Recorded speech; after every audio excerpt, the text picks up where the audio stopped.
have the remote control. I guess that's buttons, but the button can do 1,000 different things, right? Depending on how it's programmed. So there are things that, take a look at computing. There was an era where the bigger a computer was, the more powerful it was, okay? Let's go right up to 1968, 2001, A Space Odyssey. This is imagining a world in 2001. Oh, computers will be really big then. There's that one big computer in the center of the ship. Oh, no one imagined that you'd have something more powerful than that on your hip. Yeah. No one thought that way. People imagine the future where we have motorized sidewalks and monorails and everything, and what we didn't get was we thought energy would cost nothing. So we imagined a world with transportation, motion, and actions that all require energy to enable. And those worlds came out of the heads of people who extrapolated forward, and they did not understand that the real action was in information. Information is what became cheap, not energy. And when information becomes cheap, I have the world at my fingertips. Even though I still have to walk down the sidewalk and it's not a motorized platform. Yeah, that's the thing they never saw coming. They never any of those. Didn't see it coming. They didn't see the internet coming. Information would be cheap. Right. And so I'm not one to just take what's going on now and extrapolate it and say everyone is going to be living that differently. Because other things come in from the side that you don't anticipate. And when they come in from the side, it is not an extrapolation of what you're doing now.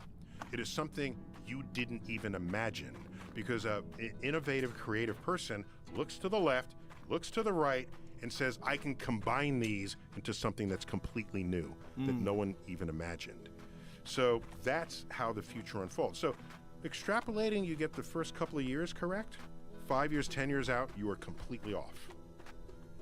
And you said 500 years, 1,000 years. Let's shorten that a little bit. Let's say 30 years. You say, no, that's not much. You need more time than that. Ask yourself. Let's go back to 1960. We didn't have a spaceship. United States did not have a rocket to carry people that wouldn't blow up on the launch pad. Okay? We weren't there yet. 30 years later, it's 1990, people have laptop computers. And we've been to the moon 6 times over. 30 years.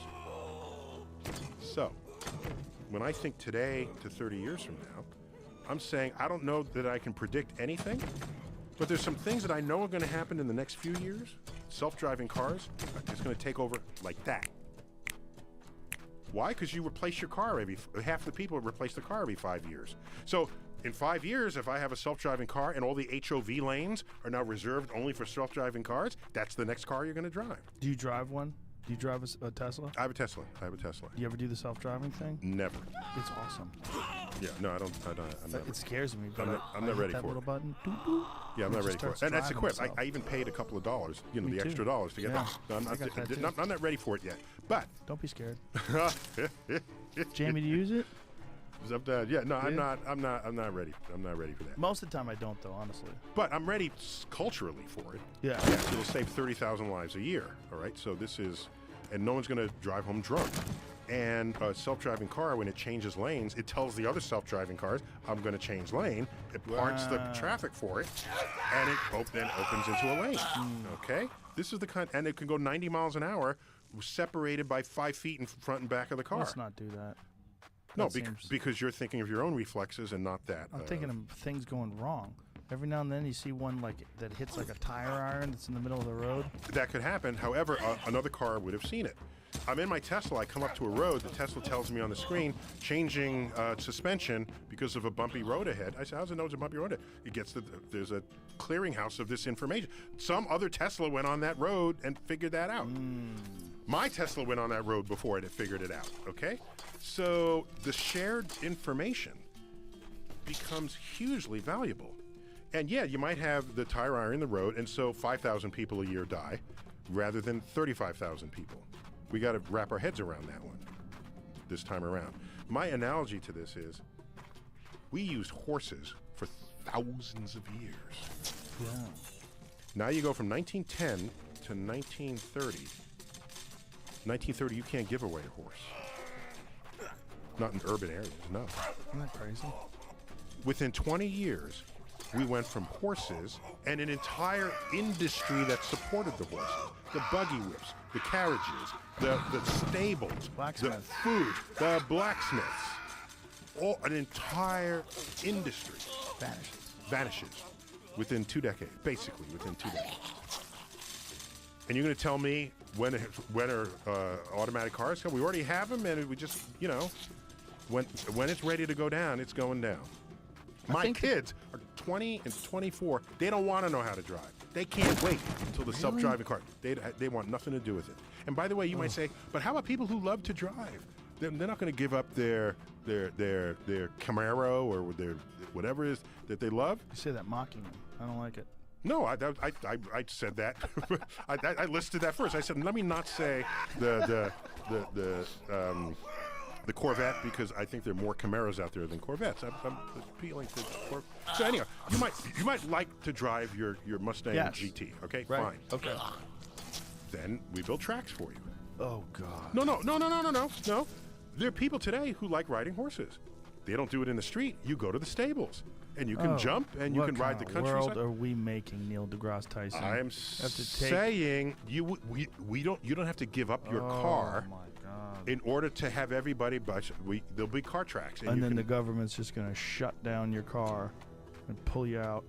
Just going to shut down the highway because everything's going to be automated, and they're going to need access to all the cars just in case it's a high-speed chase. The government built the freaking highway. Did they though? Yes, they did.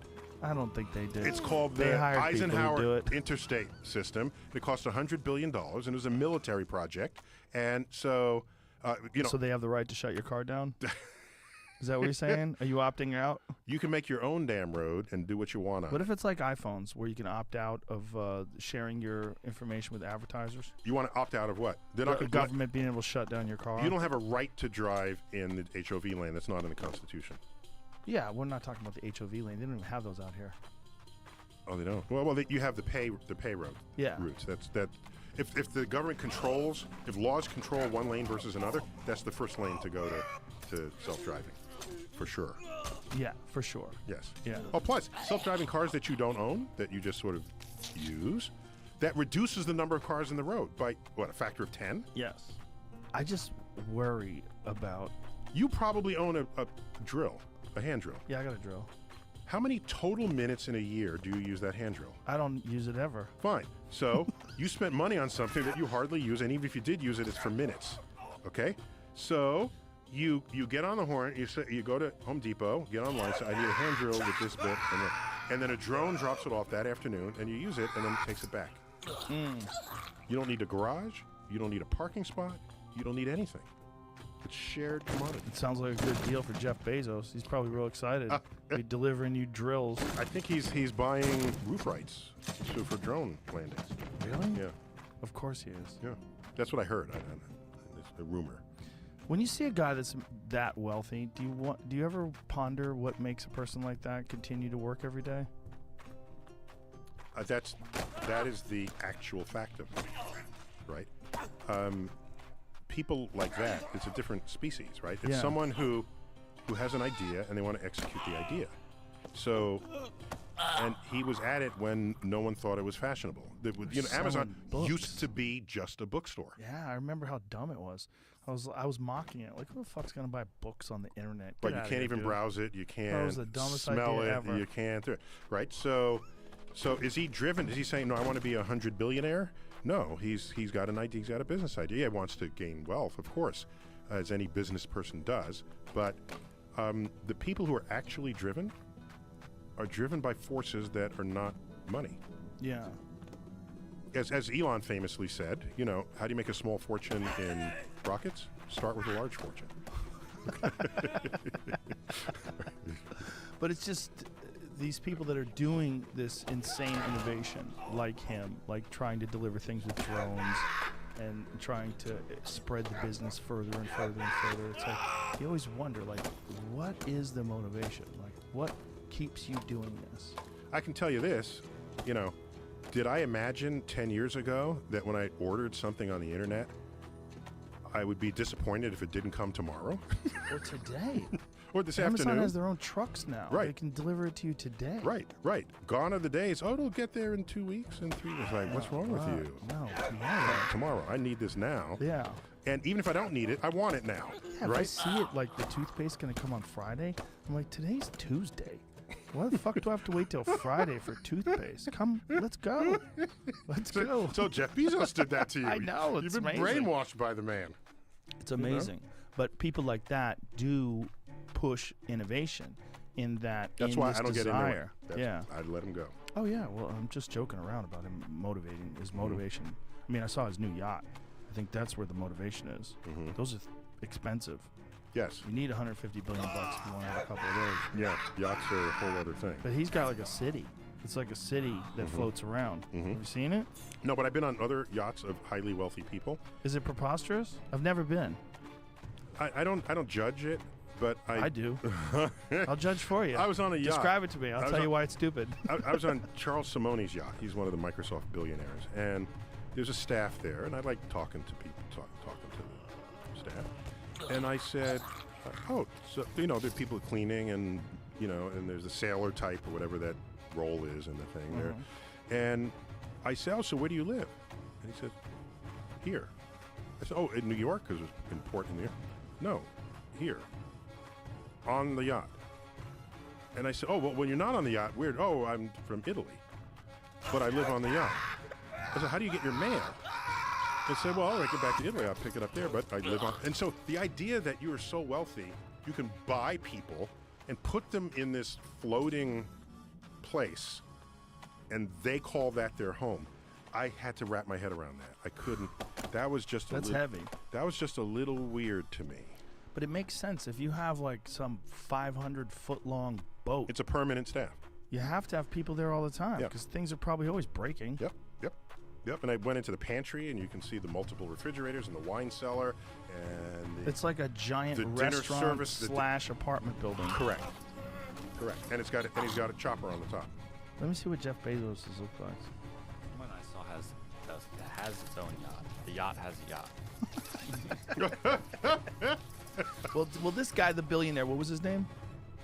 Charles Simone.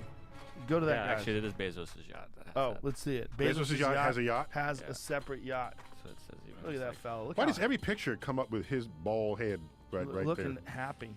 Looking so All happy. right, so you got the yacht. 417-foot super yacht that's so massive it has its own support yacht. That doesn't include A helipad, according to the estimated cost, not including the boat's support boat, is $500 million.